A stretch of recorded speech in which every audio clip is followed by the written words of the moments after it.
Hi, only 10. Harder.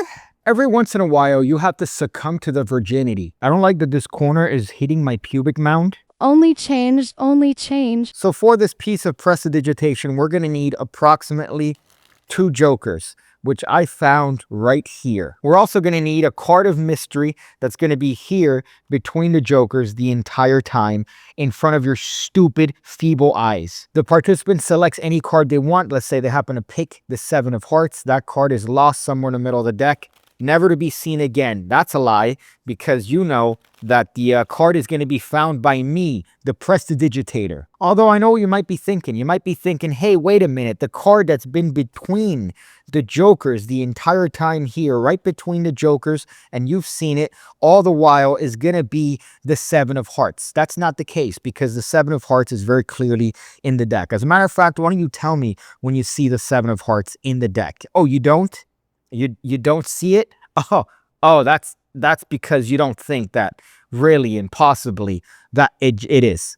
It is the 7 of hearts, the card you picked that's been between the jokers from before you picked the 7 of hearts, with no other 7 of hearts in the deck.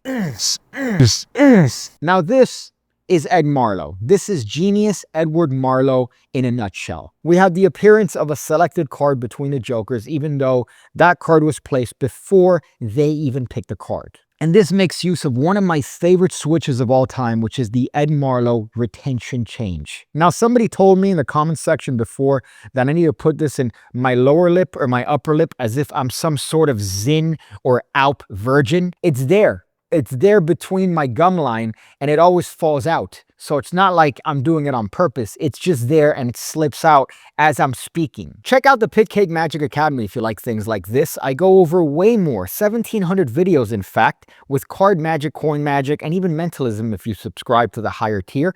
Check it out. It's really my life's work in one place. So why don't you go take a look, meander, and throw me some shekels. So the main modus here is going to be a retention switch, which is one of my favorite in all of Magic because it looks exactly like what it is. It looks like I'm dropping this card on the table. However, I'm really not. I'm actually dropping this card and allowing this card to square up with the deck. However, when done from this angle, it looks precisely like I've dropped that card on the table. However, as you could see, I'm actually switching it every single time. So every time that card goes on a table, it's being switched. And this is actually not a very difficult switch to perform. Now, if you want the most retention, you're going to place this card on the edge, directly on the edge. However, I like to typically place the card here because I could get to that comfortably with one hand. So all I'm doing here is just grabbing the card and allowing my thumb to rotate it until it's making contact with that upper left corner. I've also taken the opportunity to retain a pinky break right there below the uppermost card of the pack. At the same time that that card is going to fall from the pinky break, this card is going to get slapped right back on top of the pack. When I say slap, I mean gingerly placed back in the position it started. So when you combine that action, it just looks like that card falls from the deck onto the table. Now imagine, add the motion of these 2 jokers and they have no chance whatsoever. Now, first thing you need to do is place a card between the jokers and set that on the table from the very beginning in front of them. The way I like to do this is just cutting to a random card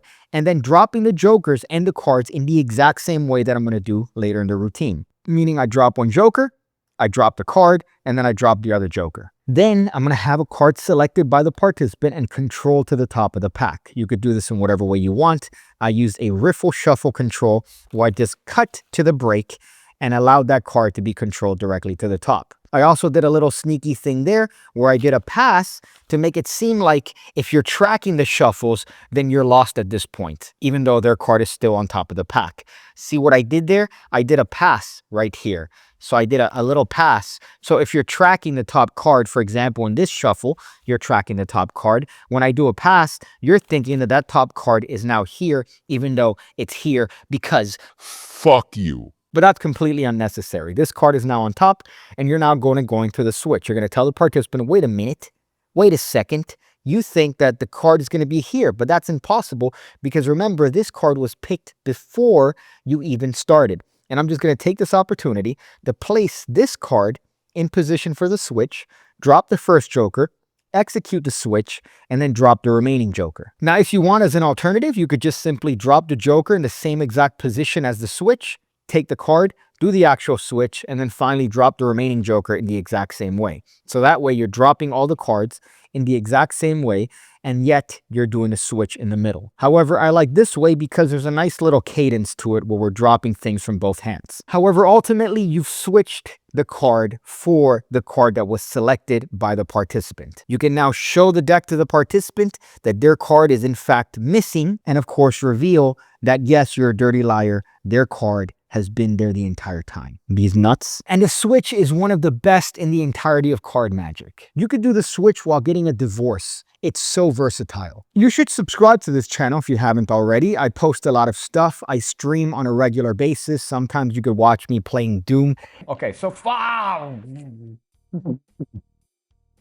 And getting angry. Sometimes you could watch me talk about fat people in Disney, and most of the time you could see me doing card tricks. However, this channel has remained stagnant in terms of subscribers for the past, I would say, 10 years. I remember when I had a 50K reveal of my face in 2019, and so far I'm almost at 60K, but I desperately want that silver play button. There are channels that do similar things to what I do, and they've gotten it. You're telling me that your boy Piggy is still lacking that silver subscribe button from China? Some little Chinese baby is grinding out metal and fashioning it into a button, and I can't have that? Make sure to subscribe.